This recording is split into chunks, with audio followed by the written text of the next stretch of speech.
Hello, in this module, we will talk about Oracle Cloud Infrastructure, OCI, and the important networking constructs you should be aware of in the context of this cloud. First of all, let's take a look at the hierarchy of your cloud account in OCI. At the very top level, you will have the account, which in Oracle is called tenancy. This is your root compartment. Then all of the other resources that you are creating in OCI are aggregated into compartments. Those compartments resemble to some extent the resource groups you may know from Azure. One interesting thing about OCI is that there exists a concept of the home region. This is the region where all of the information, the metadata about your tenancy, all of your compartments is held. This is not present in other clouds. You will be asked to select your home region whenever you are building your OCI tenancy. Rest in mind, you can obviously create resources in all of the regions, not only in your home region, but you need to specify which region will be considered the home region for you. Now, as you navigate through Oracle OCI UI, you will see that the services are distributed across a number of categories, which are quite standard at this point in time. These are compute, networking, storage. There is a big section of databases in Oracle. As you can imagine, that's one of their key selling features. So lots of focus is placed on the databases themselves. What are the important components that you should be familiar with? Their names. First of all, we have compute. This is how you will be referring to the virtual machines that you are running inside Oracle. Then you have IAM to control the privileges and the access management for different resources and users. The important name to remember is VCN, Virtual Cloud Network. This is similar to VPCs and VNets in other clouds. You have block volume, which is the storage service. You have Fast Connect. This is the private circuit you will be getting from your on-prem data center to Oracle Cloud. And then you have DNS zone management for DNS services. Let's take a look at a quick build out of the standard OCI network.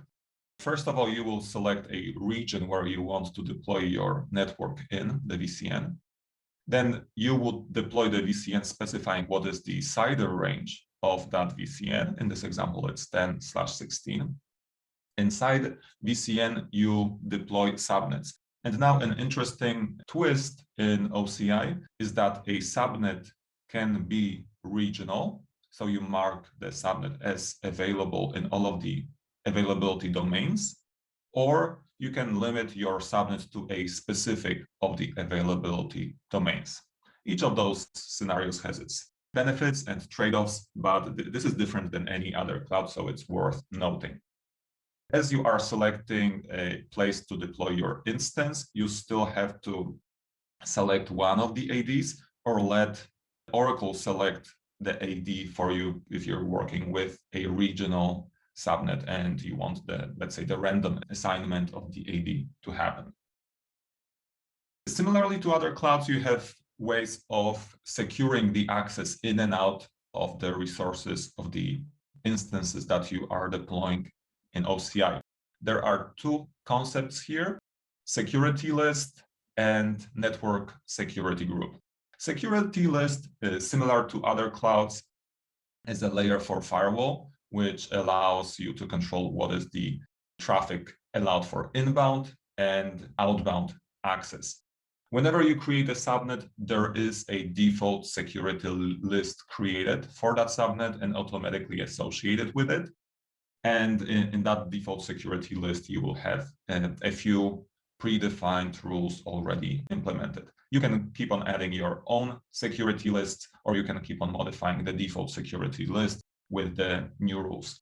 What's worth noting, each rule over here can be stateful or stateless. You decide whether you want to explicitly configure and allow both flows of the traffic, the ingress and egress, or if you want to use the stateful rules, then you just need to specify one direction of the traffic and the other one will be allowed by default. So as I said, security list applies to the subnet level. So all of the instances in that subnet would follow the same configuration. If you want some more granular control for the instance or group of instances, but not the entire subnet, you have the concept of network security group, NSG. You see it marked here with some of the instances. This is an optional entity. You do not need to apply NSGs to your instances. You can rely only on the security list. But as I said, if you need more granular control, go ahead. There is no network security group created by default when you build a subnet or create an instance. So it's all up to you to add it afterwards. Whenever you're creating a subnet, the other default thing which gets added to it is the route table. Route table is similar to what you've seen in AWS, for instance. So it defines what is the next hop for specific destination side. Default route table is empty. It's created whenever the subnet is created, and you can keep on modifying this default route table with your own entries. On the other hand, you can create your own route tables, your custom route table, and keep on modifying them as well. There is no real difference between the default route table or custom route table. Whenever it comes to public internet connectivity, you have the internet gateway. That's the entity which allows the traffic to go in and out. In OCI, we have the concepts of private and public subnets. You actually need to define a subnet to be private or public at the time of creation of that subnet. It's not like AWS, where simply your subnet is considered public whenever it has a quad zero route pointing to the internet gateway. In OCI, it's slightly more strict. You need to configure it at the time of creation of the subnet. And what it does is simply makes it possible or impossible to assign public IPs to your instances. In a public subnet, you can assign public IPs to your instances. In a private subnet, it's not allowed, even if you try. Internet gateway, that's one of the very important gateways that you should be aware of in the context of OCI. It's similar to Internet gateway in AWS. Then we have dynamic routing gateway, DRG. This is a VPN gateway used in OCI. So if you need to build an IPsec tunnel to any external network, to your on-prem or maybe to other cloud, you will be terminating the IPsec tunnel on DRG, the dynamic routing gateway. Interestingly, the very same gateway is used for termination of the Fast Connect, which is the private circuit available in OCI to connect you directly with your data center. So now let's summarize different types of gateways that we have in Oracle Cloud. First of all, we have dynamic route gateway. We just mentioned it. This is the termination endpoint for IPsec tunnels. But with the recent additions in OCI or recent changes in their networking, this gateway has become much more powerful. Now it does not only terminate the IPsec tunnels nor fast connect gateways, but it also becomes a hub transit solution, if you will, for interconnecting VCNs in Oracle. We will talk about details in the next slides. But keep in mind now, it resembles much more now something like AWS Transit Gateway, their AWS TGW. The functionality, and as you will see soon enough, is fairly similar. Apart from DRG, we have Service Gateway. This is a gateway used to allow your resources in the VCN to access Oracle publicly available PaaS or SaaS services, but using private IPs without actually going out through the public internet. Then we have Internet Gateway and NAT Gateway. Both Internet and NAT gateways are used to access the public internet resources. Using Internet Gateway, you need a public IP address assigned to your instance, whereas in NAT Gateway, you can access the public internet resources, but only in the outbound way, so that your VM reaches out to them. The bidirectional access, let's say, is not available. And when you're using NAT Gateway, your instances, your computes can reside in a private subnet, and they do not need to have a public IP assigned to them. There is still a local peering gateway, which is used for, let's say, VCN peering inside a region. But with the recent changes to DRG, the dynamic routing gateway, the local peering gateway and the local peering connection itself, the VCN peering, becomes kind of obsolete. I'm not saying this is officially deprecated, but you have a much better option now through dynamic routing gateway. So I don't see many reasons to keep on using LPGs. Subnet in OCI can span a single or multiple, all availability domains available in a specific OCI region. So this is a slightly different flavor of the subnet compared to other clouds. Route tables, they specify what is the next hop for your traffic. But in Oracle, it's interesting that you can assign a route table to an attachment entity to handle the ingress traffic routing. Let's say from the DRG attachment on your VCN, you can assign this route table to handle the ingress traffic for the traffic coming from the DRG. So this is interesting, and no other cloud supports those types of easy configuration of the route tables, especially for the ingress traffic. And obviously the route table supports all of the intra VCN traffic as well. It is assigned to a subnet. Now let's take a look at the new version of DRG. It has become globally available on June 1st, 2021. It has become a hub solution, which allows you to interconnect up to 300 VCNs, up to 300 IPsec attachments or fast connect circuits. It allows you to guide the traffic, let's say, through a firewall for an additional firewall inspection as the traffic goes from one VCN to the other, or from one VCN to your external networks, like a data center over fast connect, for instance. Obviously, managing this at scale, especially all of the route tables, is quite complex. But having said that, this has become a really nice transit solution for OCI. So let's take a closer look at some of the details here.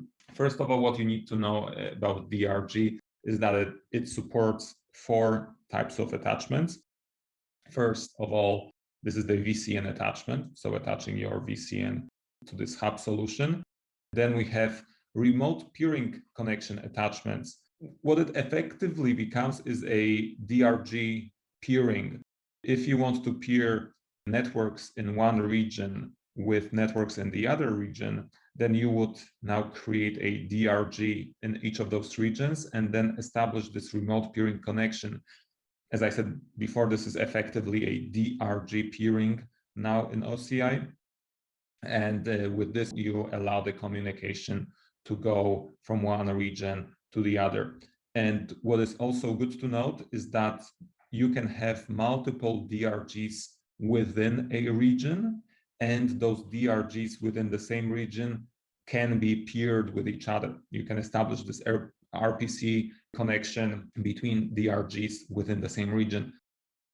Then we have IPsec attachments and fast connect attachments. So connecting to any external network is available towards the DRG as it was before. Inside the DRG, you can configure multiple route tables. This would allow you to create some form of isolation of the traffic between different VCNs or between different external connections. You could create those types of security zones or security domains, if you will, inside DRG. When you create a DRG, there are always a couple of auto-generated route tables already available for you. One is dedicated to VCN attachments. The other one is dedicated for all of the other types of attachments. But obviously, you can keep on creating your own route tables and assign different attachments to different route tables to create those types of security segments or different routing domains, if you will, inside such a DRG. What is helping you manage the route tables inside the DRG are the services of route import and export. Route import is basically allowing you to insert automatically into the route table of the DRG the CIDR range, which is associated with the attachment that you assign to that route table. Let's say you associate a VCN and create an attachment of the VCN to a DRG. You can have the CIDR range of that VCN, or to be very exact, the CIDR ranges of the subnets without that VCN. You will have them automatically imported and inserted into the route table of the DRG so that the traffic coming from different attachments will be routed towards those destinations automatically, or let's say that the route table entry is created automatically.